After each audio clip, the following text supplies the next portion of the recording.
오늘 이렇게 예배 자리에서 우리 성도님들 함께 만나게 되어서 반갑고 감사합니다.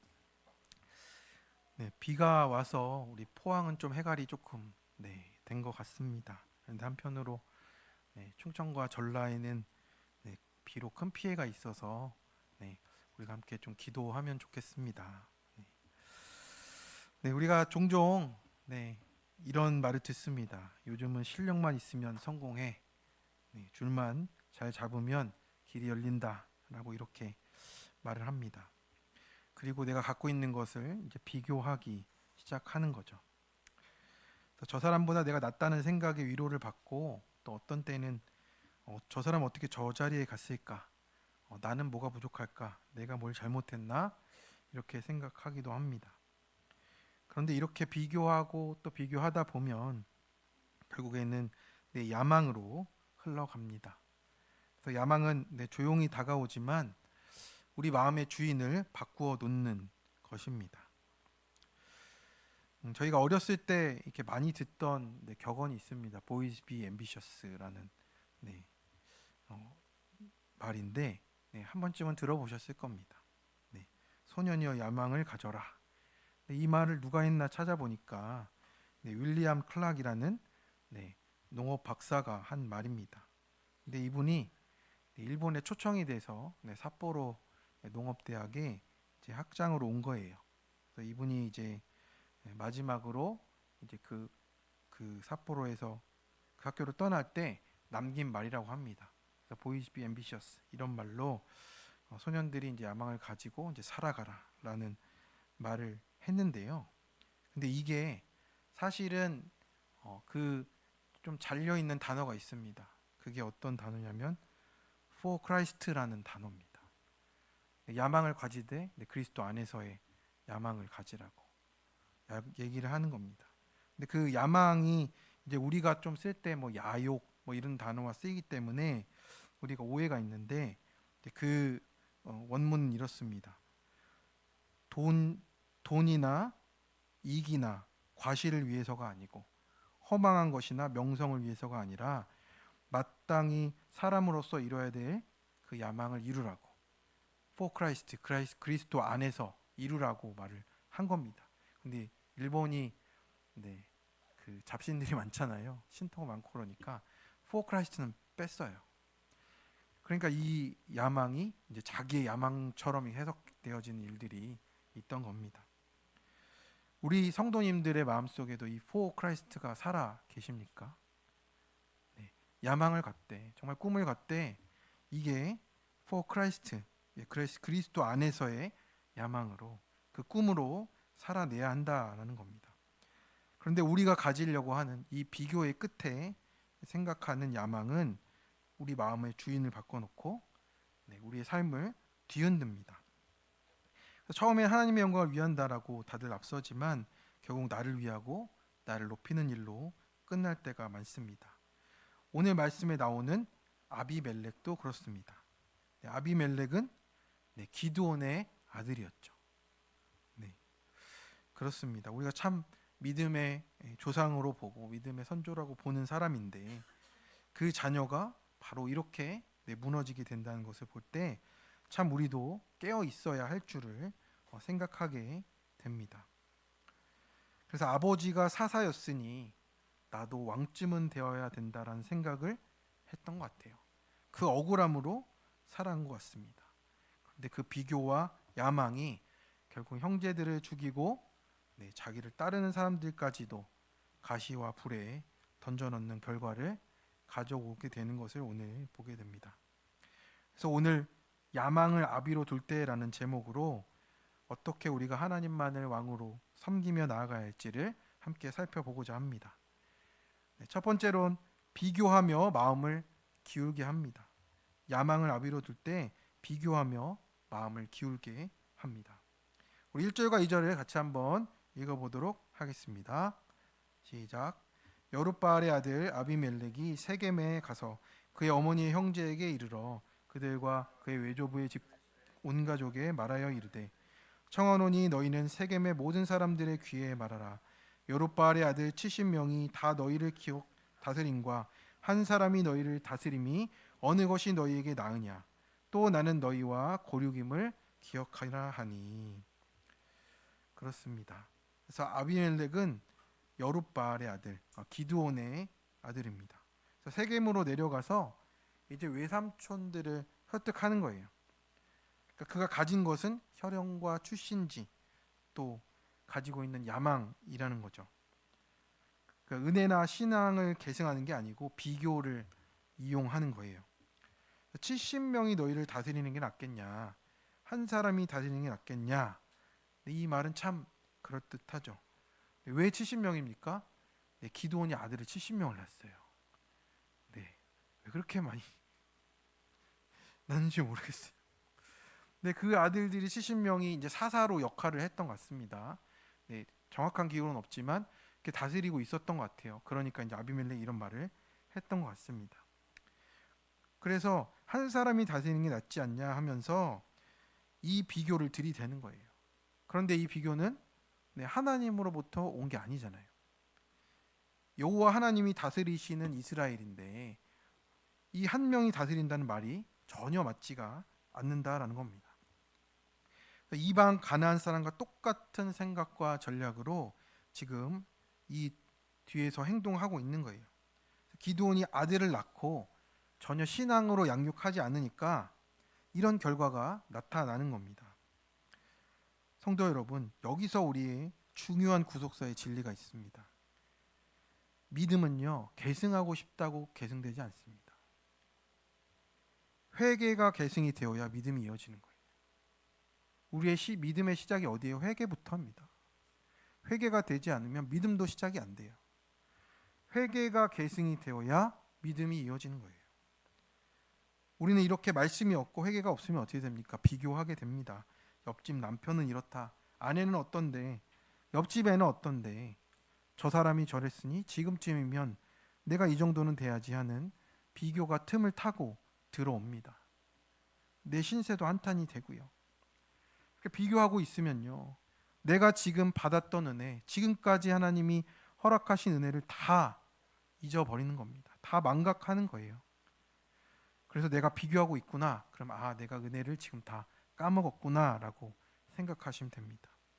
내가 원하는 만큼 안 됐다 생각에 눌리고 있다면 그게 우상이고요. 하나님의 다스림과 질서에 순종하지 않는 겁니다. 하나님이 옳다고 하지 않는 거예요. 그래서 그 우상이 깨져야 우리가 말씀이 들리게 되는 겁니다. 3절의 말씀입니다. 그의 어머니의 형제들이 그를 위하여 모든 말을 세겜의 모든 사람들의 귀에 말하매 그들의 마음이 아비멜렉에게로 기울어서 이르기를 그는 우리 형제라 하고. 그래서 그의 말에 어머니의 친척들이 모두 조직적으로 움직입니다. 네, 가족들이 이제 한 마음이 되는 거죠. 모든 세겜 사람들의 귀에 들어가요. 네, 스마트폰도 없는데 이런 일은 기가 막히게 빨리 진행이 되는 것 같습니다. 마음이 기울어집니다. 마음이 기울어진다 이 뜻은 생각이 향한다 정도가 아니고요. 물리적인 방향이 바뀌는 걸 의미해요. 힘이 쏠린다는 거예요. 의지가 움직여서 선택이 바뀐다는 표현이에요. 비교가 이런 일을 만들어내고요. 그리고 우리의 야망이 이렇게 만든다는 겁니다. 그래서 세겜 사람들은요, 이제 하나님이 아니고 핏줄과 현실적인 이익을 쫓아서 움직여요. 결국에는 우리가 남이가 하는 형제 의식까지 생겨버립니다. 그 선택의 결과는 무엇입니까? 4절에 보니까 바알불이 신전에서 은치 10개를 내어서 그에게 줍니다. 아비멜렉은 이제 그걸로 사람들을 사 모아요. 방탕하고 경박한 사람들, 그러니까 하나님의 말씀에 전혀 관련이 없는 사람들을 자기 편으로 끌어들입니다. 여기서 바알브릿이 뭔가가 궁금해졌어요. 바알브릿이 뭔가? 그래서 사사기 8장과 9장에 등장하는데 언약을 맺는 바알이라는 거예요. 네. 이거는 내가 필요할 때, 그러니까 내 필요와 이익을 따라서 움직이는 신이란 뜻입니다. 하나님의 그 진리와 그 말씀 앞에 순종하는 언약이 아니고요. 인간이 스스로 언약을 맺어요. 내가 원하는 것을 이루기 위해서 내 신을 동원시킨다는 뜻이에요. 이게 주종 관계가 완전히 바뀌어 버렸죠. 하나님이 주인이 아니고 내가 원하는 것 이루기 위해서 끌어온다라는 뜻입니다. 기복의 태도인 거죠. 그래서 바알브릿은 오늘날로 따지면 내 안정과 보장을 대신해 주는 그것을 우상 삼는 것과 똑같습니다. 그래서 결국엔 내가 순종하고 따를 하나님이 아니고요. 내가 고용한 신을 부리려고 하는 거예요. 내 뜻대로 안 되면 거기서부터 이제 뒤집어지는 거죠. 그래서 그 돈으로 이제 아비멜렉은 폭력배를 고용하고요.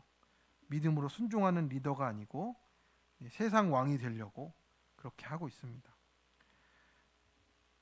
그 방탕하고 경박한 것은 무엇입니까? 내 안에 있는 말씀 없는 내 행동이 되고요. 거룩이 없는 내 말이 되고 내 뜻을 이루려는 야망이 가득한다라는 거예요. 그것이 우리와 내가 하나님이 아니라 내가 하나님을 부리려고 하는 우리 모습 속에 드러나는 본성이라고 말씀하고 있는 겁니다. 그래서 비교는 결국 하나님이 아닌 사람을 의지하게 만들고요. 사람을 얻으려고 죄악의 수단도 불사하지 않는 상태가 된다라고 하는 겁니다. 그래서 성도님들, 우리가 내가 이 정도는 돼야지라는 것이 우리의 마음을 이렇게 뒤흔들어 온다는 것을 깨달으셔야 됩니다. 내가 누구와 무엇과 이렇게 비교합니까? 그게 세상의 성공이라고 말하니까, 그것이 사람들이 쫓는 것이니까 쫓아가고 있다면 그것은 우상밖에 되지는 않는 겁니다. 하나님 말씀 안에서 내 삶에 이루어가는 것을 보라고 하십니다. 그래서 우리 성도들의 인생의 목적이 무엇입니까? 행복이 아니라 거룩입니다. 저도 행복만 쫓아가다가 아내와의 그 사건을 통해서 인생의 목적이 거룩임을 다시 발견하게 되었습니다. 그것이 아니면 정말 하나님의 말씀으로 살 수가 없구나 라는 것을 깨닫게 하시는 하나님의 구원의 사건이 됐습니다. 그래서 하나님의 그 뜻보다 앞서고 있는 내 죄를 보며 비교를 그치고 회개가 있어야 합니다. 적용 질문입니다. 지금 나는 누구와 무엇과 비교하며 은혜를 잊어 한탄하고 있습니까? 이 정도는 돼야지 하며 사람의 시선과 인정, 지위에 내 마음이 기울지 않습니까? 그것이 야망이고 우상이라는 하나님 말씀이 들리십니까? 사람들과의 관계 속에서 구원을 위해 말씀으로 대합니까? 야망으로, 이해관계로 조정하고 있습니까? 둘째로, 내가 왕된 곳에 한 사람을 남겨두십니다. 우리 5절의 말씀을 같이 한번 읽어보겠습니다. 시작. 오브라에 있는 그의 아버지의 집으로 가서 여룻바알의 아들 곧 자기 형제 70명을 한 바위 위에서 죽였을 때 다만 여룻바알의 막내 아들 요담은 스스로 숨었으므로 남으니라. 아멘. 이제 불량배까지 동원해서 무력을 가진 아비멜렉은 이제 스스로 왕이 되려고 자신의 형제 70명을 한 바위 위에서 죽였어요. 저는 이걸 보면서 이제 이방원의 난도가 생각이 나고 왕이 되려고 하는 사람들의 이 결심이 이 정도라는 것을 보게 되는 것 같습니다. 그런데 이게 단순한 어떤 도륙만이 아니고요. 이스라엘을 다스리시는 하나님에 대한 반역이 되는 거예요. 그 질서에 대한 정면으로 도전을 하는 거죠. 이 모든 것은 이 아비멜렉만의 잘못이겠습니까?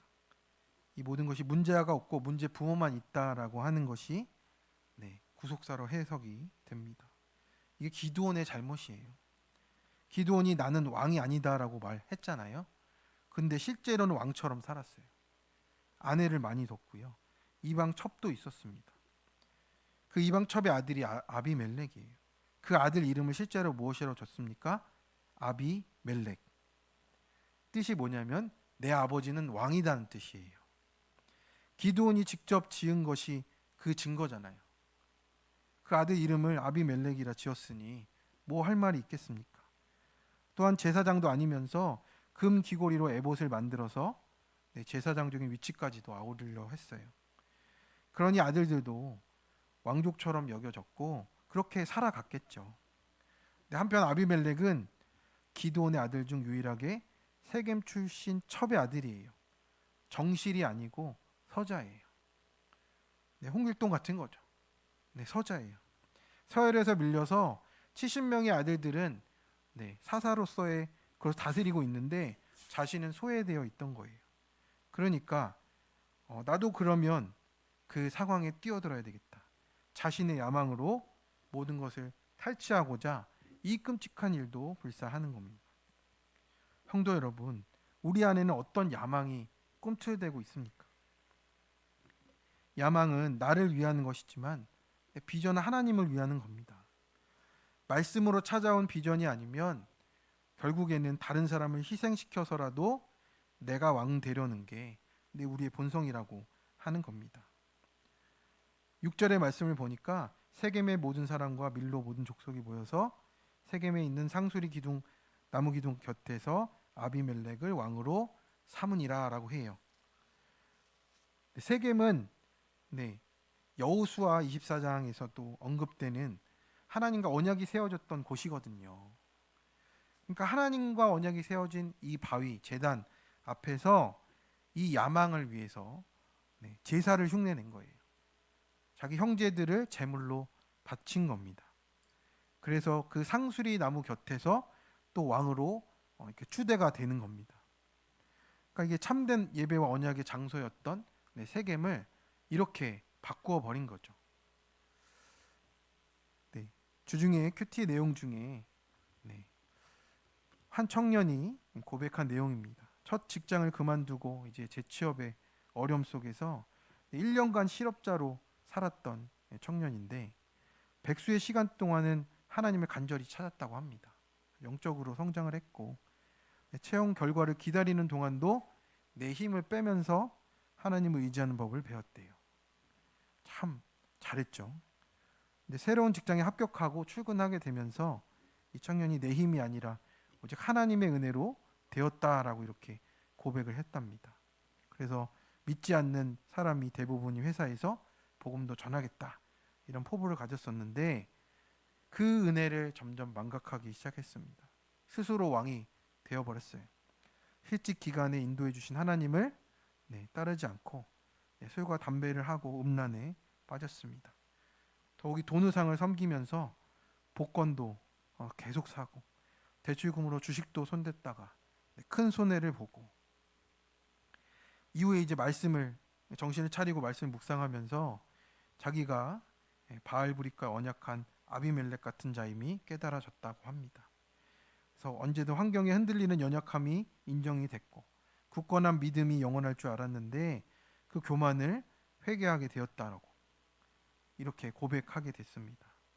그래서 지금은 교회 공동체에 속해서 계속 매일 큐티하면서 쾌락과 돈이라는 바알을 섬겼던 죄를 계속 고백하며 간다고 그렇게 적용하고 있습니다. 성도 여러분, 우리가 하나님과 언약을 맺었던 그 상수리 나무를 기억하시길 바랍니다. 우리가 무엇이 있습니까? 우리의 행동으로 달라졌음을 보여주는 게 아니고요. 정말 우리가 믿음을 계승하는 방법은 뭡니까? 회개로 계승할 수밖에 없어요. 오늘도 하나님 앞에 말씀 앞에 나아가는 우리가 될 수밖에 없습니다. 그렇지 않으면 야망의 왕으로 우리가 세워질 수밖에 없다라는 겁니다. 그래서 말씀이 끊기면 거룩한 제단이 자아 실현의 왕자로 타락하고 마는 겁니다. 계속 말씀을 이어서 보면요. 아비멜렉이 이 한 일 때문에 이 거룩한 이스라엘이 가나안으로 다 바뀔 지경이 되어버린 거예요.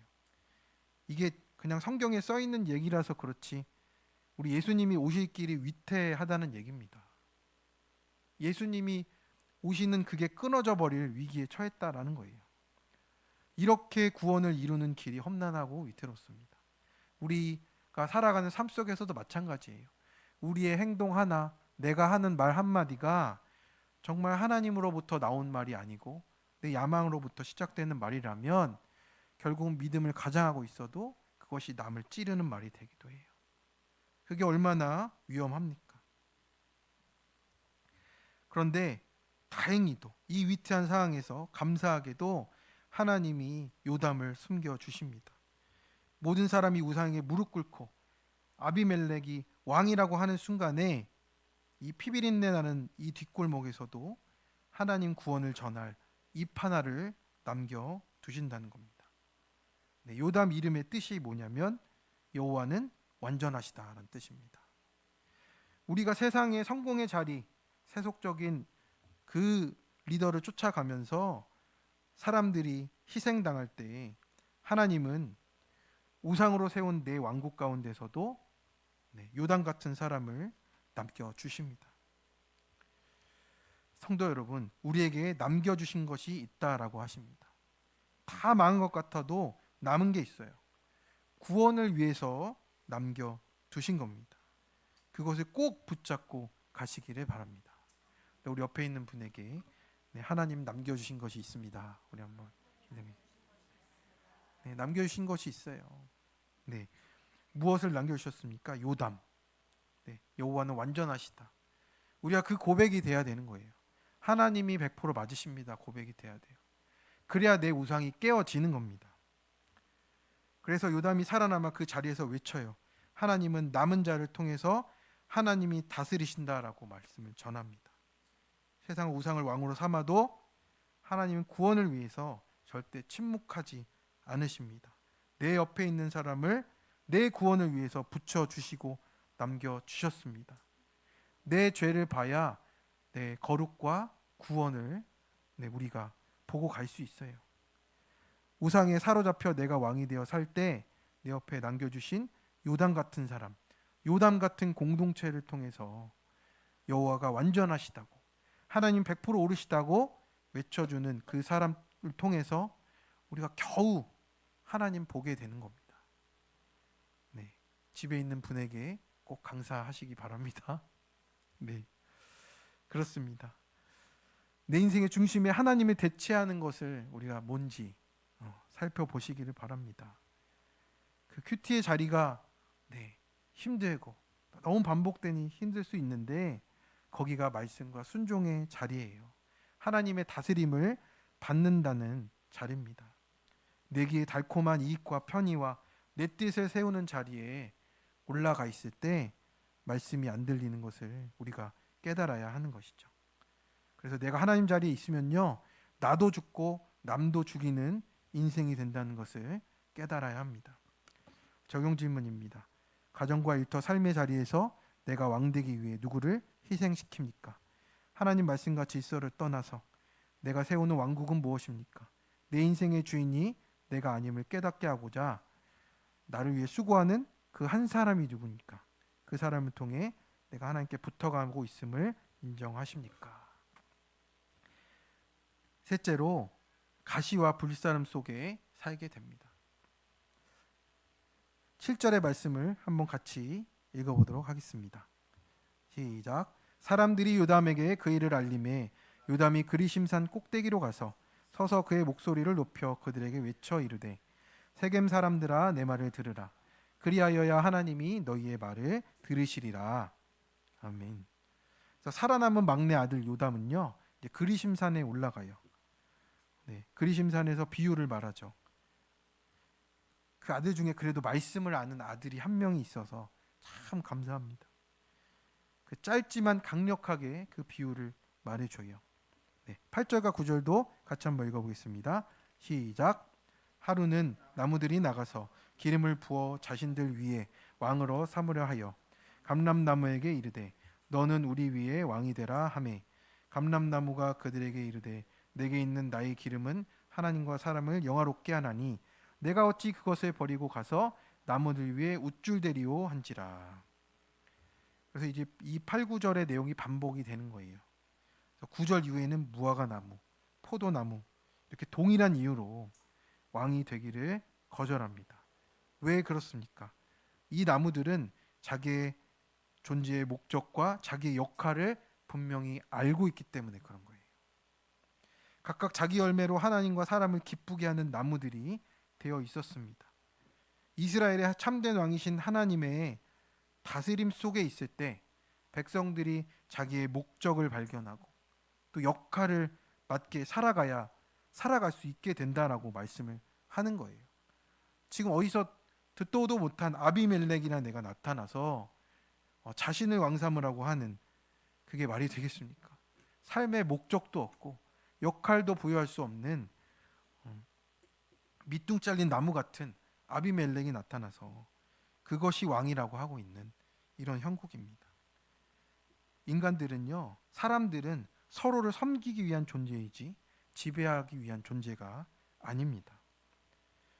그 반면에 가시나무는 어떻습니까? 우리 14절, 15절을 같이 한번 읽어보겠습니다. 시작. 이에 모든 나무가 가시나무에게 이르되 너는 와서 우리 위에 왕이 되라 하며 가시나무가 나무들에게 이르되 만일 너희가 참으로 내게 기름을 부어 너희 위에 왕으로 삼겠거든 와서 내 그늘에 피하라. 그리하지 아니하면 불이 가시나무에서 나와서 레바논의 백향목을 사를 것이니라 하였느니라. 아멘. 여러분, 가시나무가 나왔습니다. 네, 하나님의 존재와 목적과 이 모든 것을 알지 못하는 가시나무가 나왔어요. 목적 자체가 달랐습니다. 가시나무는 열매도 없고요, 그늘도 없어요. 그런데 자기 그늘에 피하라고 합니다. 안 오면 불을 내겠다라고 하죠. 이 가시나무는 히브리어로 아타드인데 무가치하고 해롭고 불쏘시개로 쓰는 식물이에요. 오직 불만 남아서 위협과 폭력만 있는 것이죠. 그런데 세겜은 그런 자를 왕으로 삼고 있는 거예요. 야망이 이래요. 하나님으로부터 오지 않은 야망은, 하나님으로부터 오지 않은 그 비전은 섬김 없는 다스림, 사랑 없는 명령, 복 없는 분노로 나타난다라는 겁니다. 그래서 오늘 큐티인 간증의 내용으로 나눠보면 어린 시절에 부모님의 심한 불화로 집안이 조용할 날이 없었던 한 여자 집사님이 있었습니다. 결국 부모님은 초등학생 때 이혼을 했고요. 외할머니 손에 자랐는데 차별과 미움을 받아서 죽음도 생각하고 우울하고 불안정한 아이가 됐다고 합니다. 근데 집사님은 주님의 은혜로 교회를 피난처로 삼아 지냈대요. 대학에 가서는 주님을 만나고 이제 선교단체 간사로도 또 쓰임을 받았는데 처음에는 주님을 사랑하는 마음으로 했다가 날이 갈수록 이 아비멜렉 같이 스스로 왕이 되려는 마음이 올라왔다 합니다. 교만한 마음으로 가시처럼 우쭐대고 선후배 간사들과 번번이 갈등을 일으켰답니다. 나를 드러내려 사역을 하니 주위 사람들이 판단되어서 영혼이 피폐해졌고 헛된 열심을 부리느라 아내의 때 엄마의 때에 소홀했다라고 합니다. 그러다 간사를 사임한 지 한 달 만에 남편의 외도가 드러났어요. 그래서 이후에 말씀을 묵상하는 공동체로 인도가 되었고 요담 같은 지체들을 통해서 저 자신을 볼 수 있는 말씀으로 양육을 하셨다고 합니다. 그래서 가시나무처럼 스스로 왕이 되고자 반란을 일으키고 남편을 힘들게 하고 다른 이들을 영적 경건으로 찌르는 자임을 인정하게 되었고 그 영적 교만이 남편의 음란보다 더 큰 죄임을 깨닫게 되었다라고 합니다. 무너진 가정이 회복되는 은혜가 임했고 앞으로는 겸손한 마음으로 주어진 자리에서 하나님께 영광을 돌리며 살겠다고 남편을 영적 가장으로 세우려고 존중의 언어를 쓰고 선교단체 지체들에게 지난날의 잘못을 사과하겠습니다 라고 이렇게 고백을 했습니다.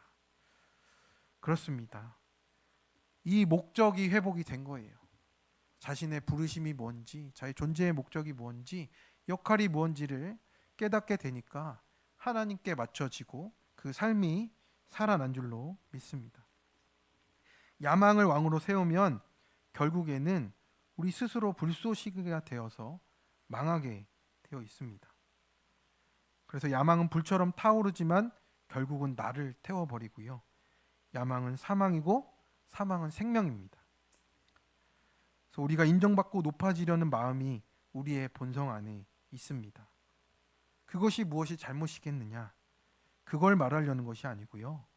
하나님이 나를 만드시고 부르신 목적과 그 역할대로 또 사명대로 살아가는 그 삶 가운데, 그 다스림 가운데 있으라고 오늘 말씀하고 계십니다. 그래서 그 뜻을 저버리고 내게 주신 능력과 열매도 나를 위해 쓰려고 할 때 그것이 하나님께 돌아서는 반역이 된다라고 합니다. 그래서 내 삶 속에서 다른 사람에 대해서 분노와 지배적인 태도와 억누름으로 나타난다면 나는 지금 거룩하신 하나님이 나의 왕이 되지 못하게, 우리 가정의 왕이 되지 못하게 하는 반역의 삶을 살고 있는 것과 마찬가지라고 말씀을 하는 겁니다. 우리 부르신 교회 성도님들 삶 가운데 이 삶의 돌이킴이 있기를 바랍니다. 나의 삶의 모든 동기와 또 나의 삶을 이끌어가는 모든 것이 내 말씀을 통해서 주어지는 그 생명이기를 간절히 축원합니다. 그래서 가시와 불사름이 아니라 정말 믿음 안에서 정말 생명과 또 우리의 삶 가운데 누려지는 풍성한 믿음의 열매들을 누리고 살아가실 수 있기를 간절히 축원합니다. 적용 질문입니다. 지금 내가 찔리고 있는 가시와 불타는 것 같은 문제는 무엇입니까? 왜 그 사건이 찾아왔습니까? 스스로 왕되고자 분노할수록 열매 없이 앙상한 가시만 남는 것을 깨닫습니까? 하나님께서 나를 부르신 목적과 역할 안에서만 샬롬의 평안을 누릴 수 있음을 믿고 누리시고 계십니까? 네, 우리 시간 오늘 말씀을 기억하면서 우리 함께 찬양으로 나갔으면 좋겠습니다. 우리 주님 마음 내게 주셔서 찬양하면서 주님, 내가 야망을 아비로 두었던 내 모습을 또 돌아보며 주님 앞에 나갔으면 좋겠습니다.